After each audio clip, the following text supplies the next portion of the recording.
Hello. Sir साहब भैया sir साहब साहिब जी।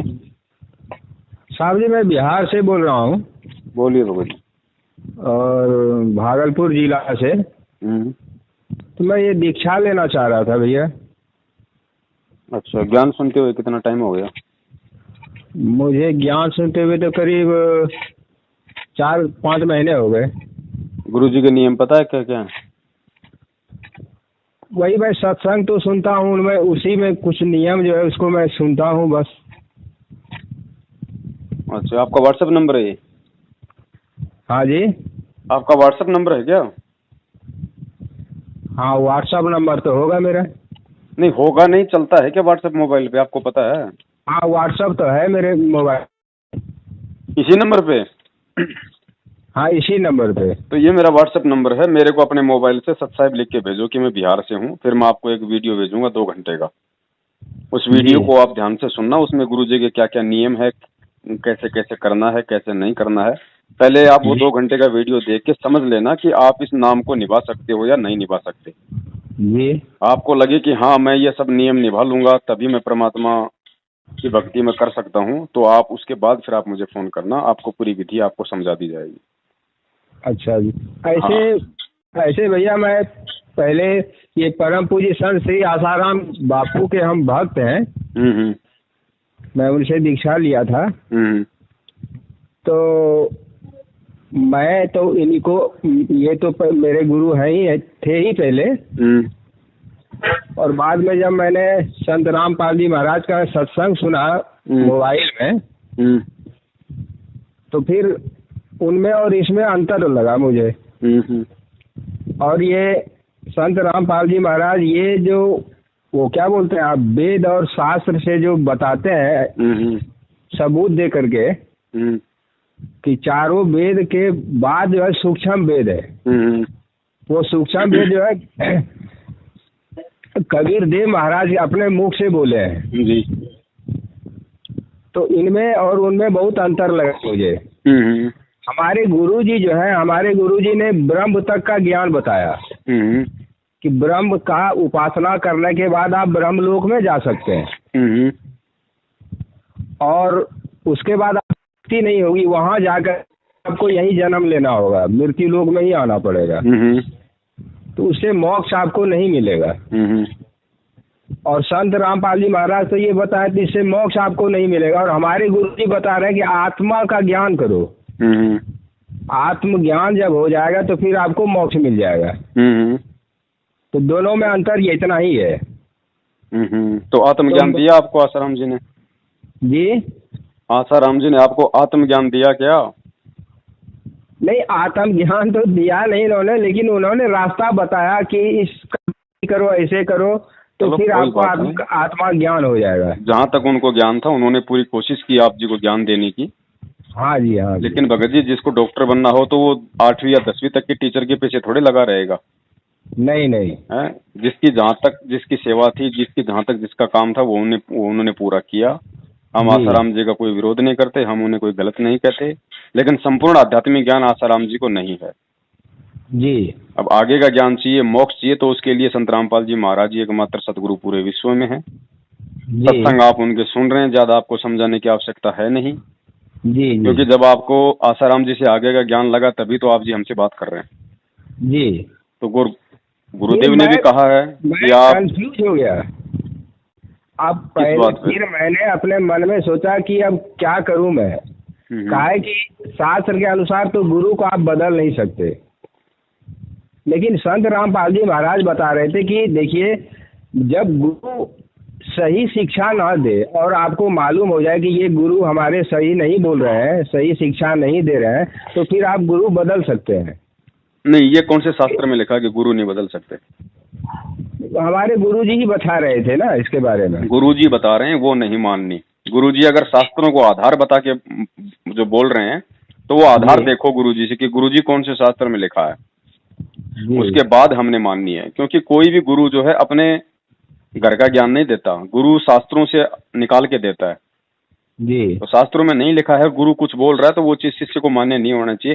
खैर ठीक है, उस समय भगत जी हम सब की स्थिति ऐसी थी, हम सब ये बातें सोच ही नहीं सकते थे, किसी के दिमाग में आ गई तो इतनी हिम्मत नहीं होती थी कि हम गुरु के सामने ऐसे सवाल कर लें, जी जी। है ना। बहुत सारी बातें हैं, लेकिन चलो परमात्मा ने दया करी, आप जी को सही समय पे ठोर ठिकाना परमात्मा का मिला, आगे का ज्ञान भी हुआ, सब कुछ परमात्मा ने बताया। भाई हमारे को कैंसर का रोग है, अगर एक डॉक्टर से ठीक नहीं हो रहा तो हम तो 50 डॉक्टर बदलेंगे ना। हाँ जी। हमने तो रोग निवारण करवाना, तो हमारा तो भगत जी जन्म और मरण का रोग है, ये कैंसर से भी भयंकर है। जी जी। अब आसाराम जी अगर काट दें या उन्होंने किसी का काटा हो जब, तो हम उनसे कटवा लें, हमें कोई दिक्कत नहीं। हाँ और संत रामपाल जी महाराज जी भी यही कहते हैं, भैया आप चाहे किसी भी गुरु की शरण में थे, वो गुरु चाहे कैसा भी था, और जब आपको आगे का ज्ञान मिल जाता है, आगे का यदि कोई गुरु मिल जाता है, तो पहले वाले गुरु की आपने निंदा चुगली नहीं करनी है, क्योंकि उसने अपने स्तर का आपको ज्ञान दिया। बिल्कुल, वो अपनी जगह बिल्कुल ठीक था, हमने उसको बिल्कुल गलत नहीं बताना है, हमने किसी प्रकार की निंदा चुगली नहीं करनी है, वरना आगे वाले गुरु की भी फिर आप ऐसे करोगे जी, है कि नहीं। तो अब बिल्कुल सही ठिकाना आपको मिला है। और रही बात वर्तमान में नाम दीक्षा लेने की, तो नाम दीक्षा के विषय में आप जी को हमारी वीडियो देखकर पता चल ही गया होगा कि वर्तमान में जितने भी नामदान केंद्र हैं, ये सारे के सारे फर्जी हैं, डुप्लीकेट हैं। ये सतगुरुदेव जी की आड़ में धर्म को धंधा बनाया गया है उनके परिवार और रिश्तेदारों के द्वारा। बिल्कुल बिल्कुल, क्योंकि गुरु जेल में है और बाहर उनके नाम से पाखंड हो रहा है, ज्योति पाठ के नाम पे ठगी हो रही है, तो ये किसी को भी स्वीकार्य नहीं होना चाहिए। और यदि नामदान केंद्र सही हैं तो फिर हमें गुरु जी का आदेश हमारे को देखना चाहिए, और इन लोगों ने वो आदेश दिखाना चाहिए कि गुरु जी ने कौन से सत्संग में कहा था, कौन सी पुस्तक में लिख के गए हैं, या फिर वर्तमान में जहां भी गुरु जी बैठे हैं जेल में, तो जेल से गुरु जी का वर्तमान का हमारे को वीडियो ला के दिखा दो, वीडियो नोट ऑडियो, ऑडियो नहीं वीडियो ला के दिखा दो, जिसमें गुरु जी बोल रहे हो कि भाई बाहर जितने भी नामदान केंद्र खुले हुए हैं वो मेरा आदेश है, तो हम मान लेंगे, हम कोई उंगली नहीं उठाएंगे जी। लेकिन कोई भी चीज दिखाने में ये लोग सक्षम नहीं है, क्योंकि सारा का सारा ये पाखंड फर्जीवाड़ा है। दूसरी बात, जो भक्ति छोड़कर आप आए हो, इस भक्ति में आए हो, तो ये भगत जी सत भक्ति मार्ग है। इस भक्ति मार्ग में झूठ, पाखंड, छल, कपट, राग, द्वेष, ईर्ष्या का नामो निशान नहीं है। ठीक है, अज्ञानता के कारण चाहे शिष्य या चेला चाहे कुछ भी इस मार्ग में कुछ भी चाहे बाधा खड़ी कर दे, लेकिन परमात्मा परमात्मा है, वो सत्य है, उसका विधान सत्य है, उसका ज्ञान सत्य है, उसका मार्ग सत्य है। और जो जिसको मोक्ष चाहिएगा, जो ज्ञान समझ के इस मार्ग से जुड़ेगा, उसके लिए कोई चीज बाधा उत्पन्न नहीं होगी जी।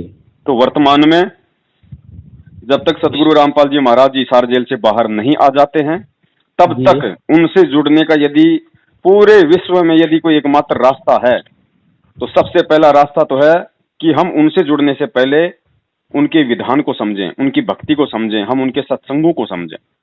और सत्संगों को समझ के हमें इतना विश्वास हो जाना चाहिए, क्योंकि भगत जी देखो, बार बार यदि हम अगर एक ही जगह यदि बार बार यदि हम ऑपरेशन करवाएंगे, तो भगत जी एक समय ऐसा आ जाएगा कि टाँके लगना भी मुश्किल हो जाएगा, वो बिगड़ जाएगी वो खाल।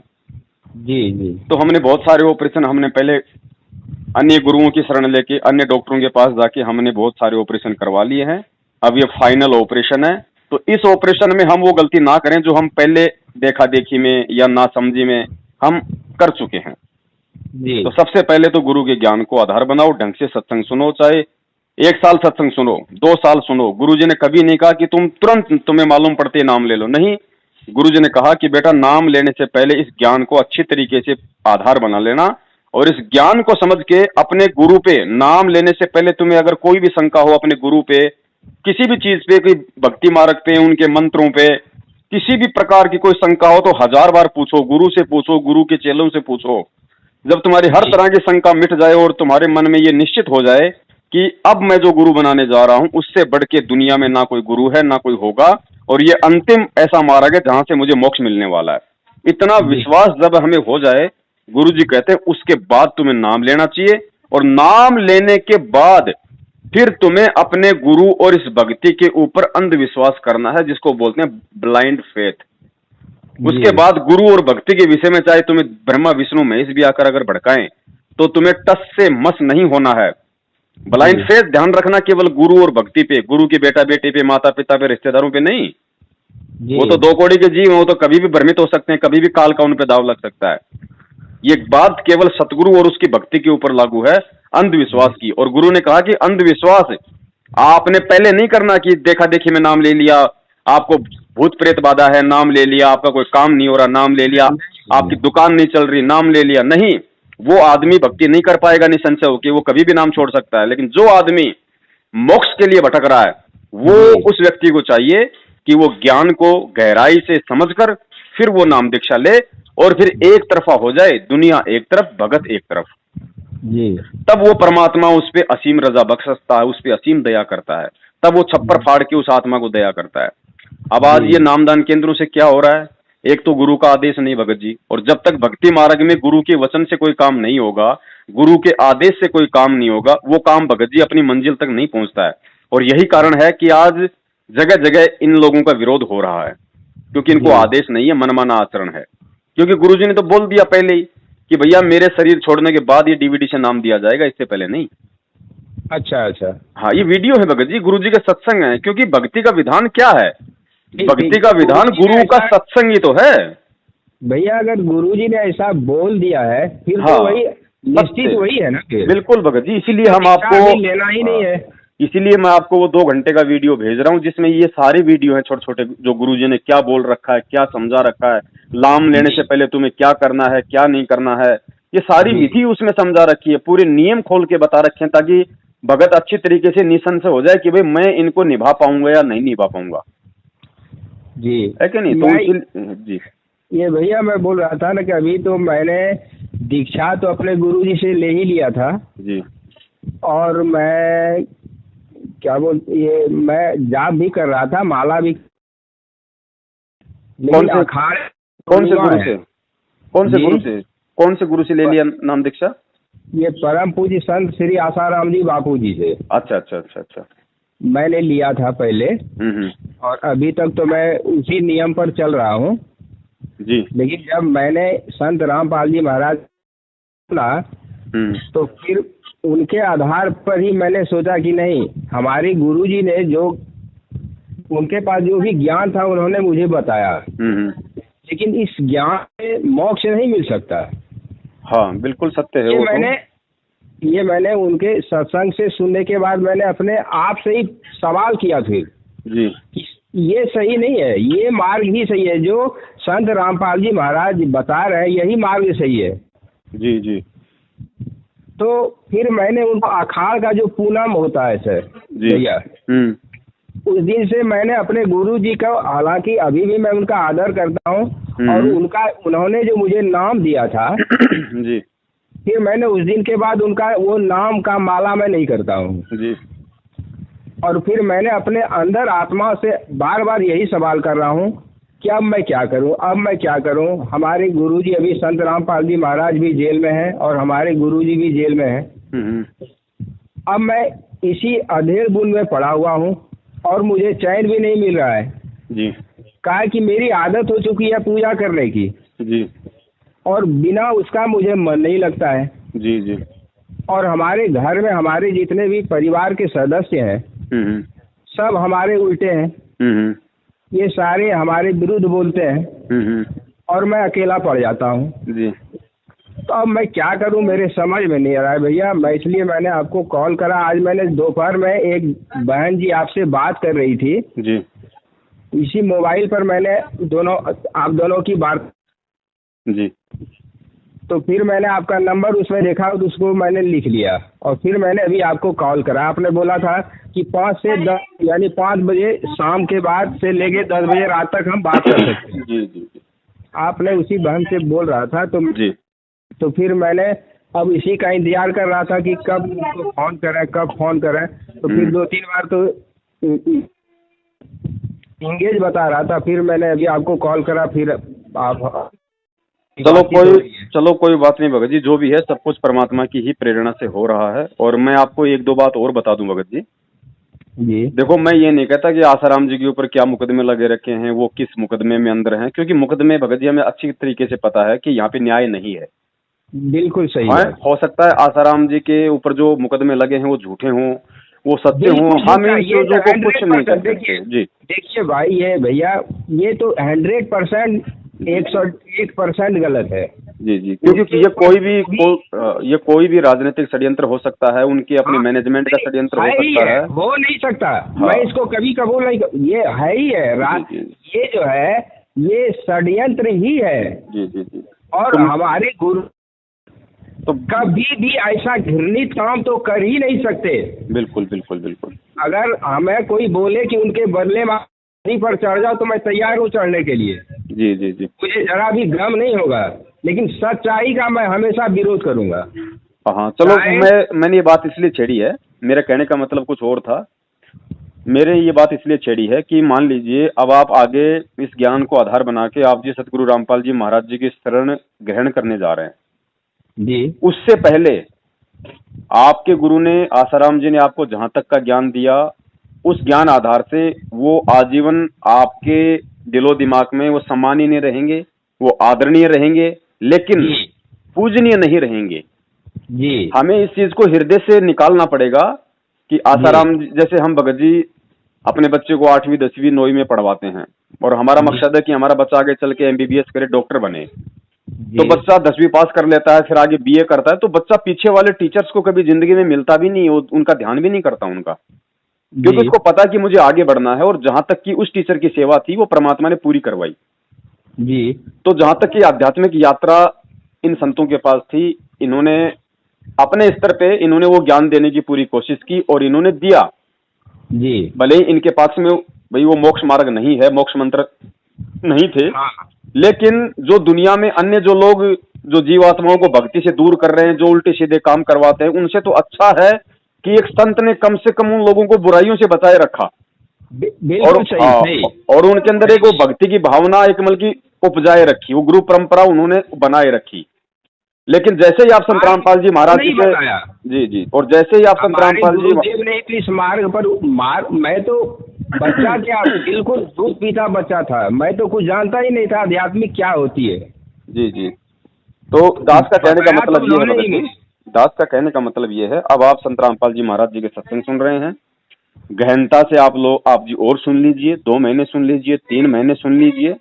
उसके बाद में आपके दिलो दिमाग में ये बात कंफर्म हो जानी चाहिए जी कि भाई अब मेरा आसाराम जी से किसी भी प्रकार का कोई संपर्क, कोई कांटेक्ट, मतलब एक वो पूजनीय भाव में बिल्कुल नहीं हो सकता। आप किसी को ये भी नहीं कहोगे उसके बाद में कि आसाराम जी मेरा गुरु है।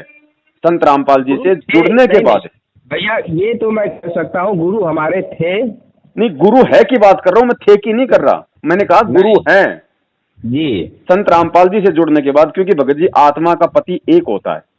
जी जी। पहले आपने क्या किया, जैसे को भगत जी कोई लड़की शादी करके अपने अपने अपने ससुराल में चली जाती है जी, वो उसका एक नया जीवन शुरू होता है जी। उससे पहले उस लड़के ने अपने जीवन में 100 गलतियां की होंगी, कुछ भी किया होगा, लेकिन वो भूलकर भी जिक्र नहीं करती ससुराल में कि भाई मेरे पहले ऐसे भी संपर्क थे, मेरे ऐसे भी संपर्क थे, क्योंकि उसको पता है कि यदि ये बात यदि मेरे पति को मालूम पड़ेगी, ससुराल वालों को मालूम पड़ेगी मेरे अगर पिछले रिश्तों की, तो हो सकता है उनके मन में भी मेरे प्रति दोष आ जाए।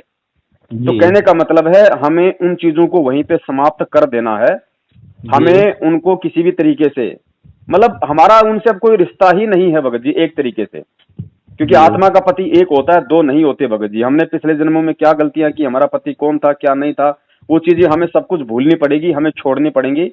हमें भूल कर भी ठीक है भाई, अगर संतों का कोई नाम आ जाए तो एक जिक्र करना एक बात अलग है, लेकिन उस मतलब पूज्य भाव से आप कभी भी उनका जिक्र मत कर देना, वरना आपकी अपने वर्तमान पति के प्रति, क्योंकि वो परमात्मा अंतर्यामी है, उसको बताने की जरूरत नहीं है भगत जी, वो तो हमारे हृदय में बैठा हुआ है, वो तो मन की सोच से भी वाकिफ है। जी जी। तो किसी भी प्रकार का जो पूज्य रूप में या फिर इष्ट रूप में ना किसी देवी देवता का भाव अंदर आना चाहिए, ना किसी अन्य किसी संत या महापुरुष का भाव अन्य आना चाहिए, सिवाय वर्तमान गुरु के जी। तो इतना सब कुछ आप जी पहले ही अपने आप को तैयार कर लीजिए, और ये सब कुछ अपने आप को तैयार करने के लिए अगर कोई वस्तु आधार है तो केवल सतगुरु के सत्संग है जी। तो पहले आप जी सत्संग सुनिए भगत जी, कोई जल्दबाजी नहीं है। परमात्मा यहाँ पे दुनिया को नाम ही देने आए हैं, उनका मोक्ष ही करने आए हैं, जिसकी इच्छा है मोक्ष करवाने की। तो ऐसा नहीं है कि भाई गुरुजी तो निकल जाएंगे, गुरुजी निकल जाएंगे तो भी 1000 वर्ष तक ये मार्ग चलेगा जी जी। अभी तो बहुत समय पड़ा है आपके पास में, जल्दबाजी की कोई वो जरूरत नहीं है। आप जी महीने भर सत्संग और सुनिए, 2 महीने सुनिए, वीडियो में आपको अभी डाल रहा हूँ, वीडियो भी आप जी ध्यान से सुनिएगा। जब एक एक चीज एक एक जब कंसेप्ट आपका क्लियर हो जाए जी, उसके बाद में आप जी फिर संत रामपाल जी महाराज जी से आप जी जुड़ने की सोचिए। और उसके बाद में फिर आपको नाम दीक्षा की जरूरत नहीं है वर्तमान में, जब तक वो जेल से नहीं आ जाते हैं तब तक आप उनसे संकल्प विधि से आप उनसे जुड़ सकते हैं। संकल्प जो विधि होगी उसी का मैं आपको वीडियो भेज रहा हूं। अगर आपको विश्वास होगा, ज्ञान आधार होगा, तो भगत जी यकीन मानना वो संपूर्ण लाभ परमेश्वर आपको देंगे, जो लाभ परमात्मा एक मर्यादित भगत को दिया करते हैं। और अमर्यादित भगत जिसके पास चाहे सारे नाम हो, चाहे गुरु जी का बेटा हो, उसको भी भगत जी 1 टका लाभ नहीं मिलेगा, क्योंकि ये सत भक्ति है। इसमें कोई पक्षपात नहीं है, कोई इसमें वंशवाद या फिर ये परिवारवाद नहीं है। और जबरन ये लोग वंशवाद को पाले हुए बैठे हैं, ये लोग अपने परिवारवाद को पाले हुए बैठे हैं, ये लोग संत रामपाल जी को जगत गुरु के बजाय अपने घर का गुरु समझ बैठे। और यही कारण है कि ये लोग ना तो गुरु को समझ पाए, ना उनकी भक्ति को समझ पाए, ना उनको ज्ञान को समझ पाए, और जिस कारण से ये काल के मोहरे बन गए। ये खुद भी अपना जीवन नाश कर रहे हैं और इनके पीछे सैकड़ों हजारों की संख्या में लोग लग के वो भी अपना जीवन सत्यानाश कर रहे हैं। भगत जी, आप जी का शुभ संस्कार कहिए या आप जी का अच्छा समय कहिए, जो आपको समय रहते हमारी वीडियो मिले, सच्चाई जानने की आपने भी कोशिश की, क्योंकि एक सभ्य इंसान, एक विवेकी इंसान वही होता है। क्योंकि कबीर साहब कहते हैं कि कहे कबीर सोए जन मेरा, जो नीर खीर का करे निबेरा। जो दोनों तरफ की बातें सुनेगा ध्यान से, विवेक से, धैर्य से, उसके बाद में वो निर्णय करेगा कि क्या सही है और क्या गलत है। तो मैं आपको वीडियो भेज देता हूँ। आपका यही नंबर है व्हाट्सएप का? जी यही नंबर मैं है। इसी नंबर पे आपको मोबाइल है। ठीक है, मैं इसी नंबर पे आपको वीडियो भेज रहा हूँ। समय मिले आप उस वीडियो को पूरा देखिएगा। उसके बाद में आप जो खुद ज्ञान को आधार बनाकर चिंतन कीजिए, मनन कीजिए, विचार कीजिए। और मैं आपसे बार बार फिर मैं आपसे प्रार्थना करूंगा कि अब आपको पहली बार आपको असली आत्मा का पति मिलने जा रहा है। और मैं चाहूंगा कि वो पति आपका आजीवन रहे, अंतिम श्वास तक रहे। इसके लिए ज्ञान आधार जरूरी है, ताकि उस पति के अलावा हमारे मन में किसी गैर व्यक्ति यानी गैर संत या गैर पुरुष या अन्य किसी व्यक्ति के प्रति मतलब कोई वो भाव ना आए जो भाव हमारा हमारे सतगुरु के प्रति होना चाहिए। वरना वो अंतर्यामी है, तुरंत दूर हो जाएगा वहां से, तुरंत। क्योंकि परमेश्वर की वाणी है कि गुरु भगता मम आत्म सोई, और उसके हृदय में रहूं समोई। गुरु भगता यानी वो कबीर साहब कह रहे हैं कि जो गुरु का भगत होगा ना, वो मेरी असली आत्मा है। गुरु भगता मम आत्म सोई, और वाके हृदय रहूं समोई। यानी जो अपने गुरु के संपर्क में रहेगा, जो अपने गुरु के हृदय में समाया रहेगा, जो गुरु भगत होगा, जो पतिव्रता आत्मा होगी, वो परमेश्वर कहते हैं मैं केवल उसी के साथ हूं, अन्य के साथ नहीं। जी। तो सबसे पहले इस ज्ञान से ये क्लियर कंसेप्ट कर लो कि संत रामपाल जी कौन है। क्योंकि जैसे ही अगर आप संकल्प नाम दीक्षा लोगे तब तो आपको कोई दिक्कत नहीं होगी, कोई भी आपको भ्रमित करने वाला नहीं है। आपको कोई भी शंका होगी तुरंत आप जी हमें फोन कीजिए, गुरु जी के सत्संग सुनिए। और यदि आपने इन पाखंडियों के यहाँ से यदि फर्जी नामदान केंद्रों से यदि आपने नाम ले लिया, तो नाम तो भगत जी परमात्मा का है, नाम गलत नहीं है। लेकिन एक तरफ आप उस नाम की भक्ति भी करोगे और दूसरी तरफ ये लोग आपको उल्टे सीधे आदेश बता के, दान धर्म के नाम पे उल्टे सीधे आदेश बता के आपकी मर्यादाओं का खंडन करवाते रहेंगे। जिस वजह से एक तरफ तो आप टायर में हवा भर रहे हो और दूसरी तरफ उसमें से कोई हवा निकाल रहा है, तो क्या फायदा? कोई फायदा नहीं है कि नहीं? तो इसीलिए हाँ, तो मैं आपको वीडियो भेज देता हूँ। आप जी थोड़ा गहनता से देखना, ध्यान से देखना और फिर विचार करना, है ना। अगर जुड़ो तो भगत जी, अगर जुड़ो तो फिर फेविकोल लगा के जुड़ो भाई, समझ लो गुरु को पहले। ऐसा नहीं कि एक बार नाम ले लिया फिर उसके सामने रो, फिर उसके सामने रो, मैं क्या करूं भैया।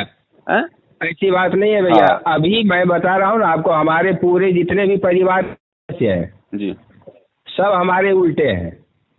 खैर वो तो भगत जी समझ सकता हूं मैं, क्योंकि आप भगत जी मल की भक्ति युक्त आत्मा हो, आपको केवल परमात्मा चाहिए, उनके अभी भक्ति संस्कार है नहीं, तो भगत जी विरोध स्वाभाविक सी बात। नहीं मान रहा हूँ। जी जी, हमारे जितने भी परिवार के सदस्य हैं सब हमसे उल्टे हैं। मैंने बोल दिया कि दुनिया कुछ भी हो जाए, आप लोगों से मेरा कोई लेना देना नहीं है।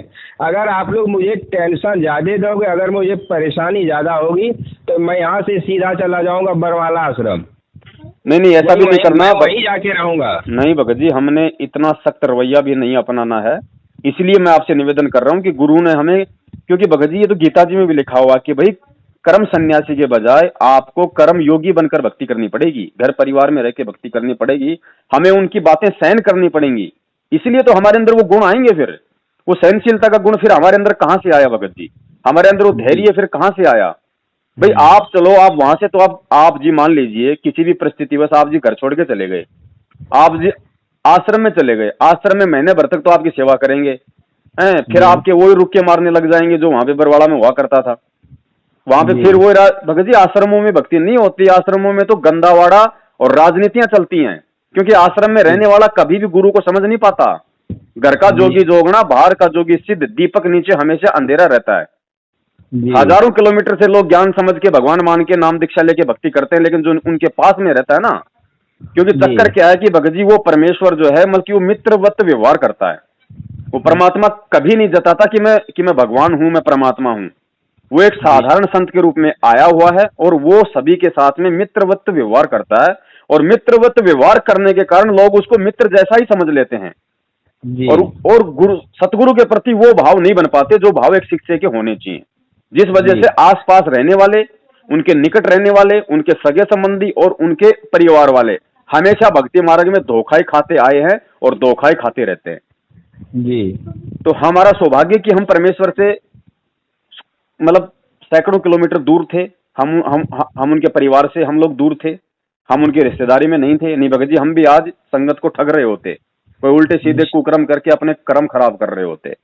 तो ज्ञान को आधार बनाना जरूरी है भगत जी। बच्चों के साथ रह के, घर परिवार के साथ ही रह के भक्ति करनी है।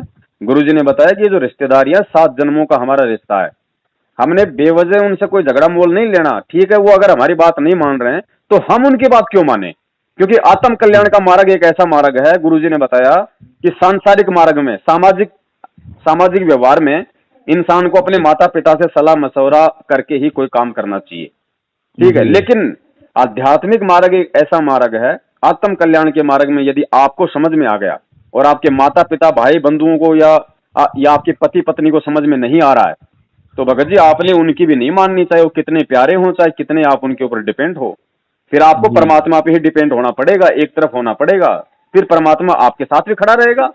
जो भगवान के लिए इतना संघर्ष करेगा, भगत जी इतिहास उठा के देख लो, काल लोक की भक्ति के भगवान और उनके भक्तों की आप जी हिस्ट्री उठा के देख लो। श्री कृष्ण जी के लिए श्री सुदामा जी ने कितना त्याग किया है। फिर अंत में सुदामा जी जैसा कोई सुखी हुआ? कोई नहीं हुआ।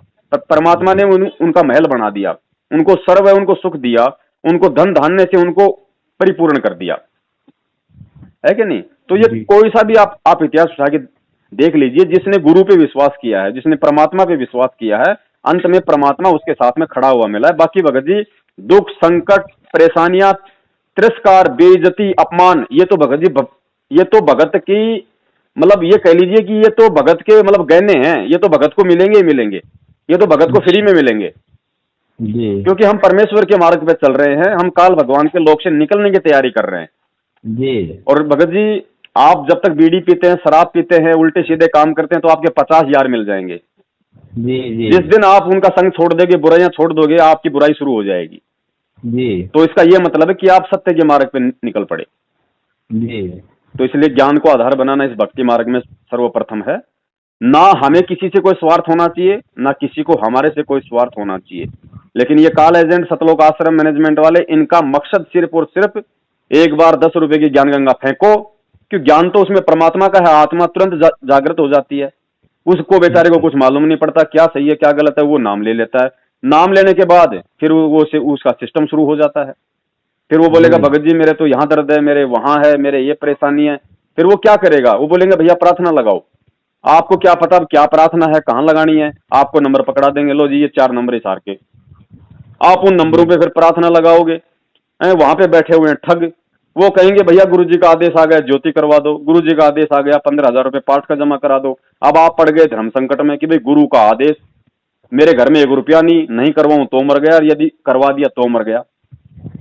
मेरे तो खाली पेट में दर्द था। बाद में समझ में आती है कि मैं चाहता तो 2 रुपए की टेबलेट लेके ठीक करवा सकता था, लेकिन भावनाओं में बह के मैंने इन ठगों की यहाँ पे प्रार्थना लगवा दी। फालतू में 15,000 रुपए का दंड मेरे सिर पे रख दिया गया जी। तो भगत जी हमें ज्ञान को भी आधार बनाना है। बहुत सारे भगत हैं छोटा मोटा कोई, अब आज एक बहन का फोन आया, बोले भगत जी बोले मुझे एलर्जी हो रही है। बोले मैंने गुरुजी से प्रार्थना लगाई। अरे भैया एलर्जी हो रही है तो वो डॉक्टर भी तो भगवान ने बना रखे हैं, वो किस लिए बनाए?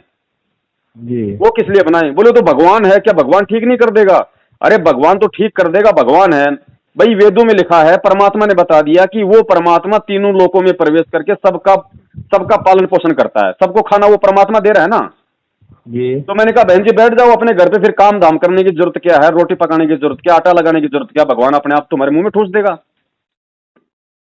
फिर उसके समझ में आया हाँ कि भैया जो कर्म है वो तो करना पड़ेगा। तो कर्म है भगत जी, हमें छोटी छोटी चीजों के लिए, इन चीजों के लिए, हर चीज पे हमारे को इस ज्ञान को आधार बना के चलना पड़ेगा। परमात्मा केवल मोक्ष दिलवाने के लिए आया भगत जी, और जो मोक्ष के मकसद से परमात्मा से जुड़ेगा सांसारिक लाभ भी उसी को मिलेंगे, अन्यथा नहीं मिलेंगे भगत जी। क्योंकि मालिक अंतर्यामी है, उसको पता है ये मन में क्या धारणा करके मेरे से नाम दीक्षा ले रहा है और ये कितने दिनों तक इस मार्ग पे ये टिकने वाला है। यदि मैंने इसको लाभ दे दिया तो तुरंत ये निकल लेगा यहाँ से। भगत जी जब मुसीबत आती है तो जो डॉक्टर लोग झाड़ फूंक करने वालों का जो विरोध करते हैं ना, ये पाखंडी हैं, ये फालतू में लोगों को गुमराह करते हैं, और जब उसी डॉक्टर के जब कोई दिक्कत हो जाती है, जब उसके साथी डॉक्टरों से भी ठीक नहीं होती है, बड़े बड़े हॉस्पिटलों से ठीक नहीं होती है, तो वही डॉक्टर को जब कोई ये कहेगा ना कि हमारे गांव के अंदर वो नाथुराम वाली झाड़ा मारता है और वहां से बहुत सारे लोग ठीक हो गए, वो तुरंत लेके गाड़ी दौड़ पड़ेगा वहां पे। वो नहीं देखेगा उस समय कि नाथुराम जी कौन है क्या नहीं है, उसको अपना रोग निवारण करवाना है।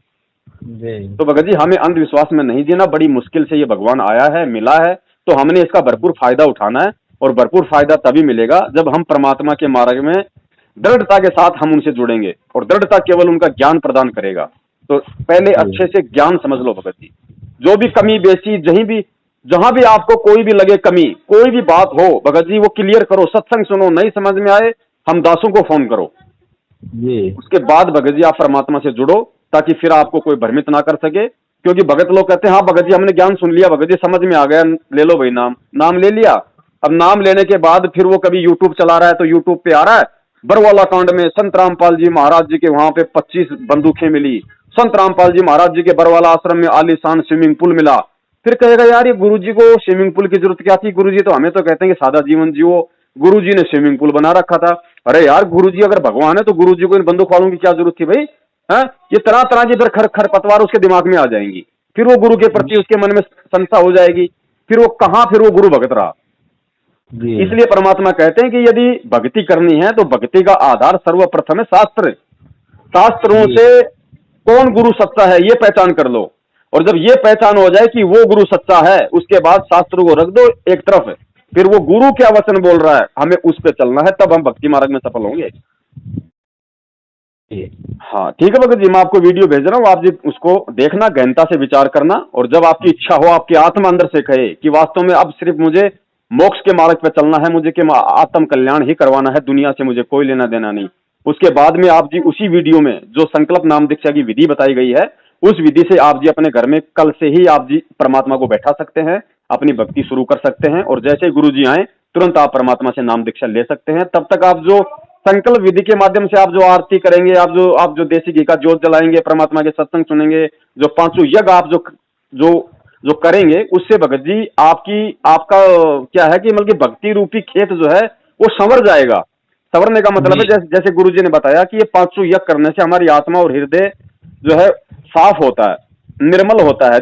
जिस प्रकार हम खेत में बीज डालने से पहले भगत जी हम उसको कितना उसकी सिंचाई करते हैं, उसकी ढुलाई करते हैं, उसमें से झाड़ झंकार उखाड़ते हैं, उसको एक अच्छा सा मतलब वो बनाते हैं हम लोग मैदान, और जब साफ हो जाता है फिर हम उसमें बीज डालते हैं। तो गुरु जी कहते हैं कि तुम इस भक्ति रूपी खेत को मेरे आने तक अच्छे से इसको संवारो, तैयार करो, सत्संग सुनो, नियम निभाओ, 500 यज्ञ करो, परमात्मा का घर में देसी घी का दीपक जलाओ, एक तरीके से अपने घर को आश्रम बना लो, और जैसे ही मैं बाहर आऊंगा तो तुम्हारे संवरे सवराए खेत में, उस भक्ति रूपी खेत में अपना नाम रूपी बीज डाल दूंगा। तो भगत जी जब खेत सवरा हुआ है और जब परमात्मा बीज डालेगा तो फसल तुरंत खड़ी हो जाएगी। जी। अब ये क्या कर रहे हैं भगत जी, ये लोग मतलब बंजर में और वो अनमोल बीज को फेंक रहे हैं, बंजर जमीन में अनमोल बीज को फेंक रहे हैं, तो भगत जी उसको तो कबूतरी खाएंगे, वो नहीं उगेगा। जी। और यही कारण है कि आज ये लोग जितनों को भी नाम दे रहे हैं उनमें से 90% लोग या तो भक्ति छोड़ रहे हैं, या फिर गुरुजी में दोष देख रहे हैं, या फिर बेचारे क्या करें क्या ना करें, ना घर के ना घाट के, धोबी के कुत्ते वाली उनकी हालत हो रही है, क्योंकि वो ज्ञान को समझ के नहीं जुड़े, देखा देखी में जुड़ गए। जी। और आज उनके फोन आ रहे हैं भगत जी क्या करें, 4 महीना हो गया, भगत जी सतनाम ले लिया, लाभ नहीं मिल रहा। अरे सतनाम को कोई सच्चा महापुरुष देता है, सतनाम को पाखंडी नहीं देता जी। अब इन्हें ये नहीं पता, नाम की महत्वता नहीं पता कि नाम की महत्वता क्या है। 4 महीने का फिक्स कर रखा, 4 महीने में सतनाम मिल जाएगा। अरे भैया, जब आश्रम में गुरुजी थे तो गुरुजी तो अंतर्यामी है। परमात्मा तो कहते हैं कि बिन ही रसना नाम चलत है, निर्वाणी से नेहा, गरीबदास बोडल में दीपक, छाननी नहीं स्नेहा। परमात्मा को तो भगत के अंदर की भक्ति यूं दिखाई देती है जैसे हमारे को दर्पण में हमारा चेहरा दिखाई देता है। तो परमात्मा उसको सतनाम दिया करते थे कि भाई अब इसके जो प्रथम मंत्र की भक्ति है इसकी हो गई पूरी, और इसने कोई मर्यादा का हनन नहीं किया, तो परमात्मा उसको दूसरा नाम दिया करते थे कि अब ये दूसरे नाम के लायक हो गया, ये दूसरे नाम पे अभी टिका रहे। तो अब भगत जी एक बात बताओ, अब इनसे लोग सतनाम लेने जा रहे हैं। पहली बार तो इन नामदान केंद्र वालों के नाम खंडित। दूसरी बात भगत जी, मैं सतनाम लेने जा रहा हूं और मैं अपने घर से बीड़ी पी के जा रहा हूं, शराब पी के जा रहा हूं। इन्हें क्या पता भगत जी कि मैं बीड़ी पी के आया हूं, मैं तो मर्यादा खंडित कर दी। इनके पास में कौन सा थर्मामीटर है? तो ये सारा ड्रामा चल रहा है, हमें ड्रामे में नहीं फंसना भगत जी। ज्ञान समझ के और परमात्मा को परमात्मा मान के उसके बाद में जुड़ो भगत जी, निसंशय होके, चाहे दुनिया कुछ भी कहे, फिर चाहे इधर से उधर। हमें फिर ये टेंशन नहीं होना चाहिए कि गुरुजी जेल से बाहर आएंगे नहीं आएंगे, गुरुजी कब आएंगे। अरे जब हमने ज्ञान को ही गुरु बना लिया तो वो तो परमेश्वर है भैया, उसका कोई रूप नहीं है। वो तो किसी भी रूप में कहीं भी आ जाएगा। वो तो दिन में 50 बार सतलोक जाता है, 50 बार आता है। वो एक रूप में हिसार जेल में बैठा हुआ, एक रूप में अपने हर एक भक्तात्मा के पास में बैठा हुआ है। जब ब्रह्मा विष्णु महेश 4 रूप बना सकते हैं, दुर्गा 8 बना सकती है, काल भगवान 1000 रूप बना सकता है, अक्षर पुरुष 10,000 रूप बना सकता है, तो ये तो सबका बाप है, ये तो अनंत रूप बना सकता है। इसको आप जेल में क्यों देख रहे हो? जी जी। तो बड़े भाई, ये विश्वास को हमें पहले सतगुरु पे दृढ़ करना पड़ेगा, तब ये नाम आगे चलेगा, तब ये भक्ति आगे चलेगी। ऐसे तो भगत जी फिर तो हर कोई पार हो जाएगा लेकिन नाम गुरु का। जी। तो दास निवेदन करेगा, बहुत ज्यादा समय हो गया है, आपके पास भी इतना समय नहीं होगा, दास के पास भी बहुत सारे फोन आ रहे हैं। तो अभी मैं आपके इसी नंबर पे वीडियो भेज रहा हूँ, आप जी ध्यानपूर्वक सुनना और परमेश्वर दया करें। फिर आप जी खुद ही निर्णय करना इस चीज का कि मुझे जल्दबाजी में इन पाखंडियों से फर्जी नामदान लेके, मतलब वहां पे जाके जैसे जो गाय भैंस होती है वो खुट्टे के बन जाती है, वो गुलाम बन के, या फिर मुझे स्वतंत्र जो मतलब कि सतगुरु का घोड़ा बन के रहना मुझे। जी जी। ठीक है भगत जी? जी जी। सत साहिब, जय हो बंदी छोड़। सब साहब भैया, सब साहब।